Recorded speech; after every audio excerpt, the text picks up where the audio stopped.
कैसे हुई अंतरिक्ष विज्ञान की शुरुआत। हेलो दोस्तों, स्वागत है आपका हमारे नए वीडियो में, जिसमें हम आपको बताने वाले हैं अंतरिक्ष विज्ञान की शुरुआत करने वाले और मॉडर्न फिजिक्स के फादर यानी गैलीलियो गैलीली के बारे में। Curiosity is the key to problem solving, ये कहना था महान वैज्ञानिक गैलीलियो गैलीली का, और ये बात सच भी है। ये गैलीलियो की क्यूरियोसिटी ही थी कि उन्होंने दुनिया का अंतरिक्ष को देखने का तरीका ही बदल कर रख दिया। गैलीलियो की वजह से यूरोप में जो क्रांति आई थी, उसके बाद तो फिजिक्स और एस्ट्रोनॉमी को लेकर यूरोपीय लोगों का नजरिया ही बदल गया।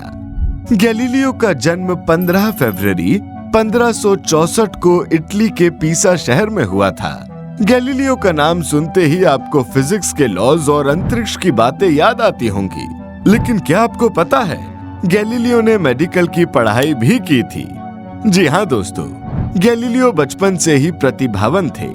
उन्होंने महज 17 साल की उम्र में पीसा यूनिवर्सिटी में मेडिकल की पढ़ाई के लिए दाखिला ले लिया था।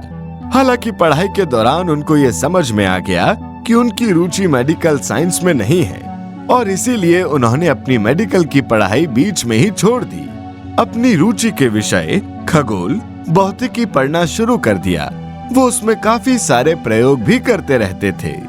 एक दिन जब गैलीलियो चर्च में बैठे तो उन्होंने देखा कि चर्च में लटका हुआ झूमर जो कि दोलन कर रहा था, और उसके हर दोलन में लगने वाला टाइम सेम था, और दोलन के टाइम पर उसके छोटे या बड़े होने का वाकई कोई फर्क नहीं पड़ रहा था। इसके बाद जब गैलीलियो घर आए तो उन्होंने सेम एक्सपेरिमेंट को रिपीट किया। इसके लिए उन्होंने एक धागे में एक बॉल को बांधकर पेंडुलम बनाया। कमाल की बात ये थी कि घर पर भी उनके एक्सपेरिमेंट का रिजल्ट सेम था। अब आज भले ही ये बात आपको काफी नॉर्मल सी लग रही हो, लेकिन असल में उस टाइम तक ये उस टाइम मानी जा रही थ्योरीज के बिल्कुल उलट बात। यहाँ तक कि गैलीलियो ने अपने इस ऑब्जर्वेशन के बारे में अपने टीचर को भी बताया। ऐसा इसलिए क्योंकि उस टाइम पर लोग मानते थे कि छोटे दोलन में कम समय लगता है और बड़े दोलन में ज्यादा। उस समय यूरोप में कट्टर ईसाईवाद अपने पीक पर था। हालांकि ऐसा नहीं था कि गैलीलियो को धर्म में कोई रुचि नहीं थी, लेकिन वो उस समय के कट्टर ईसाई लोगों जैसे नहीं थे, और ना ही पहले से चली आ रही धारणाओं को जो का त्यों मान लेते थे, बल्कि वो अपने एक्सपेरिमेंट करते, चीजों और घटनाओं को ऑब्जर्व करते और उसके बाद उस पर थ्योरी लिखते। उनकी पेंडुलम वाली थ्योरी भी उनके इसी ऑब्जर्वेशन और स्टडी का नतीजा थी, जिस पर पहले तो किसी ने विश्वास नहीं किया, लेकिन बाद में ये थ्योरी सही मानी गई। दोस्तों, गैलीलियो ने कई नई थ्योरीज दी थी, लेकिन क्योंकि उस समय लोग काफी सारी रूढ़ बुद्धि धारणाओं से ग्रसित थे, लोगों ने उनका विश्वास ही नहीं किया। ये वही समय था जब लोगों को लगता था कि हम जिस गैलेक्सी में रहते हैं सिर्फ वही एक गैलेक्सी है, उसके अलावा कोई और गैलेक्सी ब्रह्मांड में है ही नहीं। तब लोगों को पता चला कि हमारी गैलेक्सी से भी बड़ी गैलेक्सी ब्रह्मांड में एग्जिस्ट करती हैं। लोग ये मानते थे कि हमारे सौर मंडल के सभी ग्रह पृथ्वी के चारों ओर चक्कर लगाते हैं, लेकिन गैलीलियो ने बताया कि ऐसा नहीं है कि सभी ग्रह पृथ्वी के चारों ओर चक्कर लगाते हैं, बल्कि सूर्य सोलर सिस्टम के बीच में स्थित है और कई ग्रह इसके चारों ओर चक्कर लगाते हैं, जिसमें से एक ग्रह पृथ्वी भी है। अब उस समय ये माना जाता था कि पृथ्वी सुपीरियर है और इसलिए सूरज समेत बाकी ग्रह उसके चक्कर लगाते हैं। लेकिन जब गैलीलियो ने इसकी उलट बात कही तो लोग उनका विरोध करने लगे। यहाँ तक कि ये बात कहने के लिए उन पर लोगों को गुमराह करने का इल्जाम भी लगा और उन्हें चर्च के पादरियों के सामने पेश किया गया, जहाँ गैलीलियो को पादरियों से माफी भी मांगनी पड़ी। असल में उस टाइम में ये माना जाता था कि बाइबल में ऐसा लिखा है कि पृथ्वी के चारों ओर सभी ग्रह चक्कर लगाते हैं, और चूंकि गैलीलियो ने बाइबल के अगेंस्ट बात कही थी तो उन्हें सजा दी गई। जी हाँ दोस्तों, सालों से चली आ रही गलत अवधारणा को सही करने और ये थ्योरी देने के लिए गैलीलियो को आजीवन कारावास की सजा दी गई थी। पर ऐसा नहीं था कि इतिहास में ये पहली बार था कि किसी ने कहा कि वो सूर्य पृथ्वी का नहीं बल्कि पृथ्वी सूर्य के चारों चक्कर लगाती है। ये बात गैलीलियो से पहले कोपरनिकस नाम के वैज्ञानिक ने भी कही थी, लेकिन किसी ने उनकी बात पर विश्वास नहीं किया था।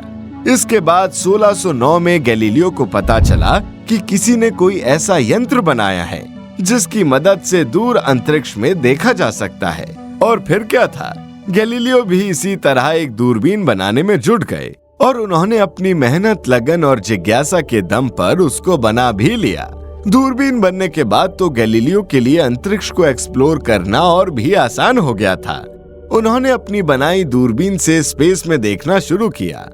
इसके बाद तो उनकी खोजों और थ्योरीज की सीमा ही नहीं रही। उन्होंने बृहस्पति ग्रह के चारों चंद्रमाओं को ऑब्जर्व किया और बताया कि उसके 4 चंद्रमा हैं।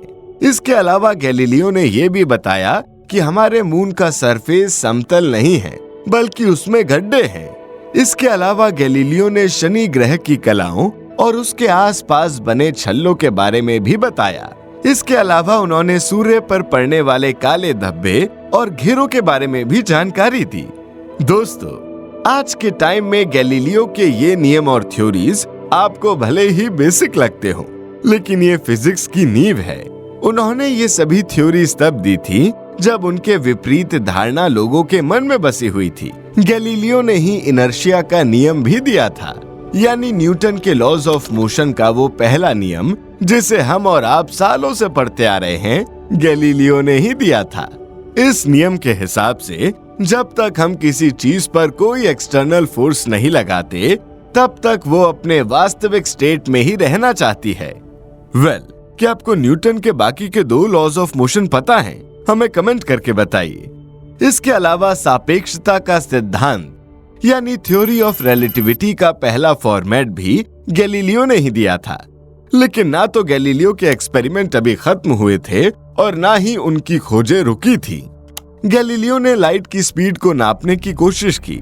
अब उस टाइम पर कोई गैजेट और आज के जैसे मॉडर्न डिवाइसेस तो थे नहीं, लेकिन फिर भी जो तरीका गैलीलियो ने लाइट की स्पीड नापने के लिए सोचा, उसके बारे में सुनकर आपके भी होश उड़ जाएंगे। गैलीलियो ने ये एक्सपेरिमेंट अपने दोस्त के साथ मिलकर किया। वो और उनका दोस्त 2 अलग अलग पहाड़ियों पर एक लालटेन लेकर चढ़ गए। उन्होंने अपने दोस्त से कहा कि जैसे ही उन्हें गैलीलियो की लालटेन की लाइट दिखाई दे, वो अपनी लाइट जला लें, ताकि अपनी लाइट के जलने और अपने दोस्त की लालटेन की लाइट जलने के बीच का समय नापकर वो लाइट की स्पीड का पता लगा सकें। हालांकि उन्होंने जो पहाड़ी चूज की थी, उसके बीच डिस्टेंस उन्हें पहले से पता था। अब फिजिक्स का कोई भी रिजल्ट किसी एक एक्सपेरिमेंट के बेस पर तो दिया नहीं जा सकता, इसलिए गैलीलियो ने 2 अन्य पहाड़ियां चुनी जिनकी दूरी पिछली पहाड़ियों से कम थी। गैलीलियो हैरान थे कि इस बार भी सेम रिजल्ट कैसे आया। वो समझ गए कि लाइट की स्पीड इतनी तेज है कि टाइम का अंतर समझ में नहीं आ रहा है, और इस तरह लाइट की स्पीड पता करने का गैलीलियो का ये एक्सपेरिमेंट फेल हो गया। लेकिन गैलीलियो ने हार नहीं मानी। उन्होंने लाइट की स्पीड को नापने का एक और तरीका ढूंढ लिया।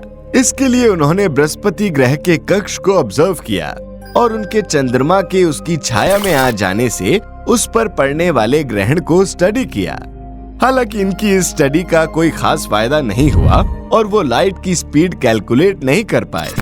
दोस्तों, सालों पहले ही गैलीलियो ने गणित और भौतिकी के नियमों को काफी अच्छी तरह समझ लिया था, और शायद इसीलिए आज के दौर के महान वैज्ञानिक एल्बर्ट आइंस्टाइन ने उन्हें मॉडर्न फिजिक्स के फादर का दर्जा दिया था। और गैलीलियो इस उपाधि के काबिल भी है, क्योंकि मॉडर्न फिजिक्स की ज्यादातर थ्योरीज गैलीलियो के द्वारा ही दी गई प्रिंसिपल्स पर बेस्ड हैं। दोस्तों, गैलीलियो पीसा यूनिवर्सिटी में पढ़ाते थे और इसी दौरान वो अपने स्टूडेंट्स को यही पढ़ाया करते थे कि सूर्य पृथ्वी के नहीं बल्कि पृथ्वी सूर्य के चारों ओर चक्कर लगाती है। और जैसा कि हमने आपको पहले ही बताया कि इसके लिए गैलीलियो पर दबाव बनाया गया और उन्हें ये मानने पर मजबूर किया गया कि उनकी ये बात गलत है और सूर्य ही पृथ्वी के चारों ओर चक्कर लगाता है। इतना ही नहीं, इस बात के लिए उन्हें आजीवन कारावास की सजा हुई, लेकिन बाद में इसे बदलकर घर में ही नजरबंद रहने की सजा में तब्दील कर दिया और घर में बंद रहते रहते ही गैलीलियो की मृत्यु हो गई। दोस्तों, गैलीलियो ने सूर्य पर इतनी स्टडी की थी कि लगातार सूरज को देखने और उसका अध्ययन करने से महज 72 सालों की उम्र में ही अपनी आंखों की पूरी रोशनी खो दी थी। भले ही उस समय कैथोलिक चर्च के पदारियों ने गैलीलियो का अपमान किया हो और उन्हें प्रताड़ित किया हो, लेकिन बाद में कैथोलिक के पादरियों ने उनसे माफी भी मांगी। लेकिन इस सब में 300 साल से भी ज्यादा समय लग गया। गैलीलियो की साइंटिफिक सोच और उनके आविष्कारों के लिए उन्हें सम्मान भी मिला और उनकी थ्योरीज को पहचान भी, लेकिन जीते जी नहीं बल्कि मरने के बाद। आज के समय में गैलीलियो के द्वारा दी गई थ्योरीज सभी वैज्ञानिकों के लिए वरदान जैसी है। तो दोस्तों, ये थी इतिहास के महान वैज्ञानिक गैलीलियो गैलीली की बायोग्राफी। गैलीलियो के बारे में आपका क्या विचार है और आपको उनके जीवन से क्या सीखने को मिलता है? कमेंट बॉक्स में हमसे शेयर जरूर करें। अगर ये वीडियो आपको अच्छी लगी हो तो वीडियो को लाइक और शेयर जरूर करें और ऐसी ही अन्य इंटरेस्टिंग जानकारी के लिए चैनल को सब्सक्राइब करना ना भूलें। Thanks for watching.